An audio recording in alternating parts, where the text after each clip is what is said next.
Hello children, today we are going to start with chapter 11, that is devotional and religious movement. So in this chapter I will tell you about some devotional movement and some religious movement like bhakti movement and the philosophy of bhakti, Vaishnavism के बारे में पढ़ेंगे. So Sheetal was listening to her grandmother chanting dohas of Sant Kabir. ठीक है, girl है, her name is शीतल, और वो क्या सुन रही थी, जो उनके ग्रैंडमदर हैं वो क्या कर रही थी, संत कबीर के दोहास chant कर रही थी. So she later asked her grandmother, grandma, who wrote the dohas and who you are chanting earlier? कि जो दोहास आप चैंट कर रहे थे, पढ़ रहे थे, जो आप गा रहे थे, तो वो किसने लिखे हैं? So her grandmother answered, I was chanting the dohas of Sant Kabir. ये एक सूफी सेंट थे and he preached about love and devotion of God. So Sheetal wondered who or what was Sufi. So let's start with the chapter now. So in the early medieval period of Indian history, दो parallel movement थी, ठीक है. एक थी आपकी Hinduism और दूसरी थी आपकी क्या, इस्लाम. They all evolved here and these movements were known as, Hinduism वाली मूवमेंट को भक्ति मूवमेंट कहते थे और जो इस्लाम वाली थी वो सूफी मूवमेंट्स थे. So it reached the peak in 15th and 16th century. The saints of these movements preached about universal brotherhood among the common masses. और किसके थ्रू? भाई सॉन्ग्स के थ्रू, पोएम्स के थ्रू, हिम्स के थ्रू. और जो ये दोनों मूवमेंट्स थी, they prospered side by side without any conflict. So what happened on the contrary, they influenced each other. भाई एक दूसरे को वो इन्फ्लुएंस करते थे, किसके थ्रू? अपने रिलीजियस आइडियाज के थ्रू और प्रैक्टिस के through. Now, message of the Bhakti and Sufi sect. So the medieval period saw a huge change in the practice of worshipping God. Different forms were adopted from rituals like singing, bhajans, meditation or dhyan. The system also talked about the idea of birth and death and rebirth. According to it, इसके उससे क्या होता था कि one could get freedom from the cycle of birth and death through the action of deeds. कि आप कैसे free हो सकते हो, जो भी एक्शन है डीड्स के उनके थ्रू. और the freedom from the cycle of birth and death was called moksha or salvation. It could be attained by devotion of God. This path of pure and undying devotion was called bhakti. देखो दूसरी philosophy भी है जिसकी popularity हुई, that time was Sufism, और इसका जो term है वो क्या है, Islamic mysticism है, and that was a result of Hindu, Greek, yogic and Buddhist religious idea.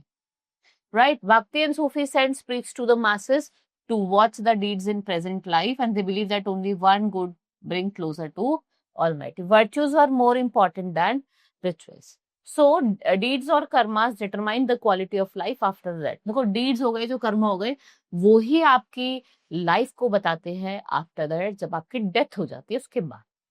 तो कहते हैं ना, जैसे कर्म करोगे वैसे मिलेगा. So all the men and women were equal. देखो हर कोई इक्वल था. And these saints popularized singing, bhajans, kirtans, kavalis, or even repeating the name of God in silence. So there was no formal method of praying. So the role of Brahmins or ulemas was minimized. So there was a personal relationship between worshipper and the God. Now Bhakti movement in South India. देखो अब South India में बात करते हैं, भक्ति movement जो चल रही थी. So this movement was popular in South India between 7th and 12th century. And the Narayanas, जो Narayanas थे, they were the devotees of Alvar. They were the devotees of Lord Shiva. और जो अलवर थे, ये जो saints थे, इसको devote करते थे Lord Vishnu को. Just you also have to keep in mind. The saints come from all the castes, which include even untouchable. Her caste कहते हैं, यहाँ पे कुछ untouchables भी थे, जैसे आपके पुलायार्स and panars. And there are 63 Narayanas who belong to different background. कुछ potters थे, कुछ peasants थे, कुछ hunters थे, soldiers थे, Brahmin थे, chief थे, right? And best known among them were Apar, Sambandar, Sundarar and Manikava Shagar. And there are two sets of complications of their songs, like we have the Tevaram and Turi Vakam. So there were 12 Alvars who came from equally divergent background, the best known being Periyalvar, his daughter Andal, and then we have Tondara Dopodi, Alvar and Namalvar. These songs were compiled in the Nalaira Divya Prabandhan And Narayans and Alvars went from place to place. वो एक place से दूसरी place जाते थे, वहाँ पे गाने गाते थे. And that they wrote in local language. और क्या-क्या local language थी, जैसे कि आपकी Tamil, Kannada, Telugu, and not in Sanskrit, unlike earlier. So जो Narayanas और Alvars थे, they disapproved the philosophy of Jainism and Buddhism. They drew upon the ideals of love and heroism as found in the Sangam literature. During this period, what happened? जो आपके चोलास थे, पांड्यास थे, they elaborate temples around many of the shrines visited by these saints, poets, and were constructed. So these strengthen the links between the Bhakti tradition and temple worship, and they also the time when the poems of Narayanas and Alvars were compiled. Besides these, hagiographies or religious biographies of Alvars and Narayanas were composed.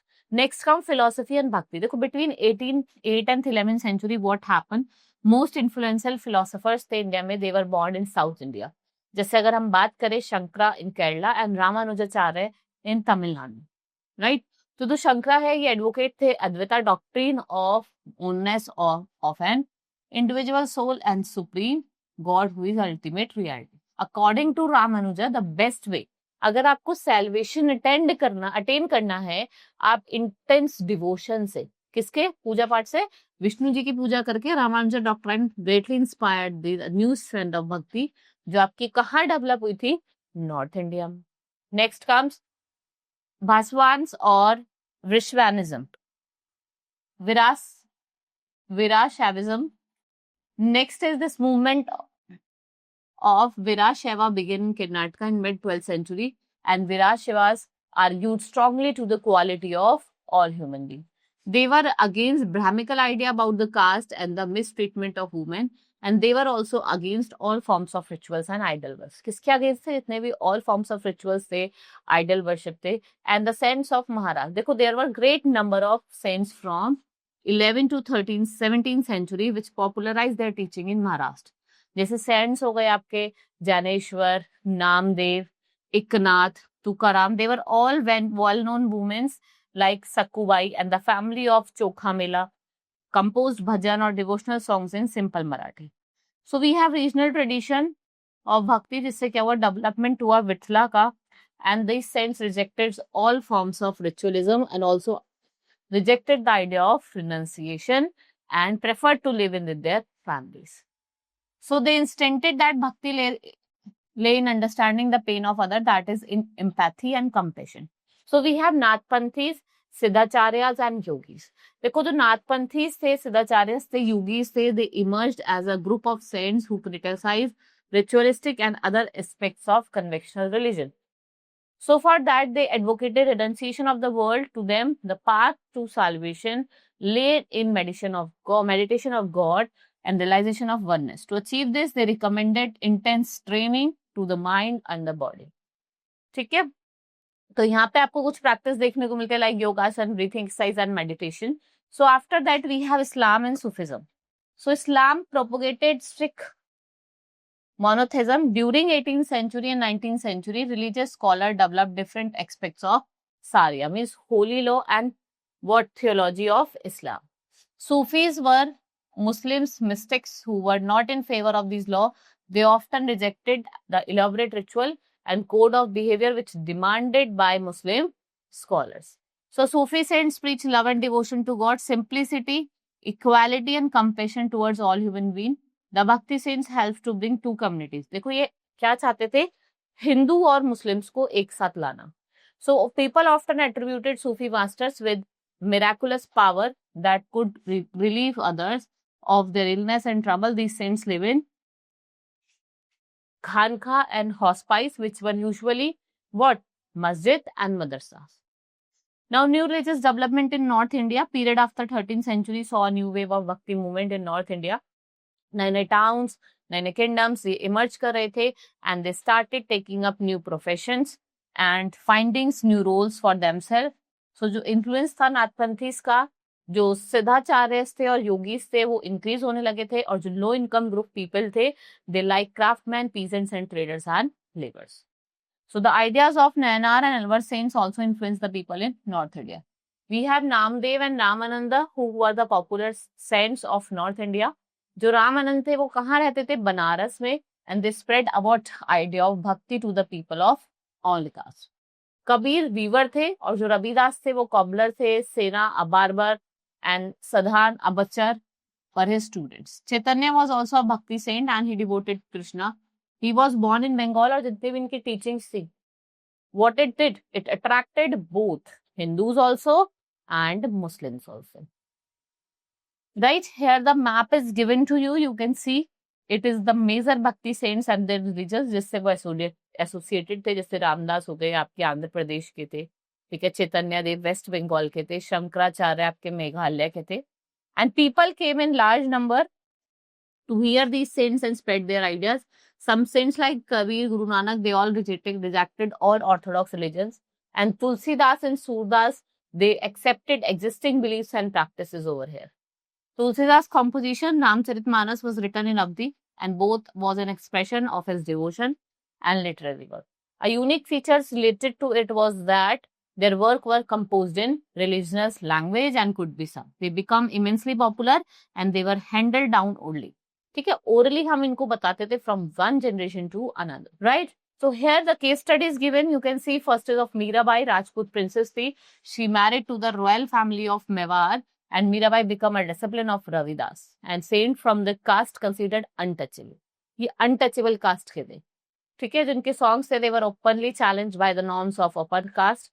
फिर आते हैं आपके Kabir. He was a great poet of Bhakti movement and he was born in Kashi from Varanasi and weaved the clothes there, and he preached Hindu or Muslim, Brahmins or Sudras, and rich or poor, all are children of God. तो सब क्या है? हर कोई क्या है? God का बच्चा है. नाउ केस स्टडी है Guru Nanak. He was a तालबड़ाई, Pakistan में बॉर्न हुए थे एंड फाउंडर ऑफ सिखिज्म थे. Like Kabir, Guru Nanak to teach worship of one God, मतलब एक ऑनकर.